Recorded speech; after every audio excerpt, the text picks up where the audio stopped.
Welcome to Telangana వెలుగు. నేను మీ రాజు. So నిన్న జరిగినటువంటి సిఎల్పి సమావేశానికి పార్టీ మారినటువంటి ఎమ్మెల్యేలు దాదాపుగా 7 మంది హ్యాండ్ ఇవ్వడం అనేది జరిగింది. సో ఇప్పుడు 10 మంది బీఆర్ఎస్ పార్టీ నుంచి వెళ్ళారు. సో ఈ 10 మంది బీఆర్ఎస్ నుంచి వెళ్తే అందులో 7 మంది రాలి కేవలం 3 మాత్రమే వెళ్ళడం అనేది జరిగింది. సో ఈ 3 కూడా పర్ఫెక్ట్ గా పాల్గొన్నారా అంటే ఈ 3 ఇట్లా ఎవరు కూడా కండువాలు వేసుకోలేదు. సో మరి వీళ్ళకి మాత్రం ఇంకా పార్టీ ఇప్పుడు ప్రస్తుతం అది సుప్రీంకోర్టులో కేసు నడుస్తుంది కాబట్టి పార్టీ ఫిరాయింపుల విషయంలో మరి కనువ కప్పుకుంటే ఎక్కడ దొరికిపోతామా అని చెప్పేసి కూడా వీళ్ళు కనువ వేసుకోలేరు అని చెప్పేసి కూడా చెప్పుకోవచ్చు. అలాగే 7 మంది కూడా ఒకవేళ సిఎల్పి సమావేశానికి వెళ్తే దొరికిపోతామని చెప్పేసి కూడా భావించారు. అందులో కడియం శ్రీహరిని కూడా అడగడం అనేది జరిగింది. సో కడియం శ్రీహరి నేను కేవలం సీఎం ని కలవడానికి మాత్రమే వచ్చిన, సో నియోజకవర్గ సమస్యల గురించి లెటర్ ఇవ్వడానికి మాత్రమే వచ్చాను, సిఎల్పి సమావేశాలతో మాకు సంబంధం లేదని చెప్పేసి కూడా ఆయన కూడా తేల్చి చెప్పడం అనేది జరిగింది. సో మరి అలాగే కాంగ్రెస్ పార్టీ నుంచి దాదాపుగా 3 ఎమ్మెల్యేలు హాజరు కాలేదు.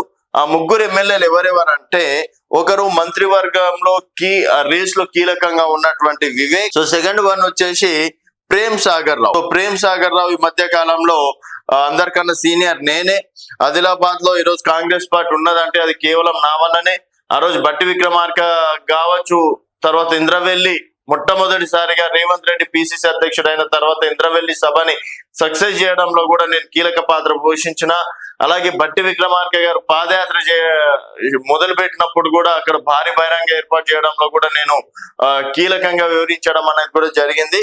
సో అట్లాంటిది నాకెందుకు మంత్రి పదవి ఇవ్వరని చెప్పేసి పార్టీ మారి బీజేపీ నుంచి వచ్చినటువంటి వాళ్ళకి మంత్రి పదవి ఎట్లా ఇస్తారని చెప్పేసి ఆయన కాంట్రవర్సీ మాటలు మాట్లాడడం అనేది జరిగింది.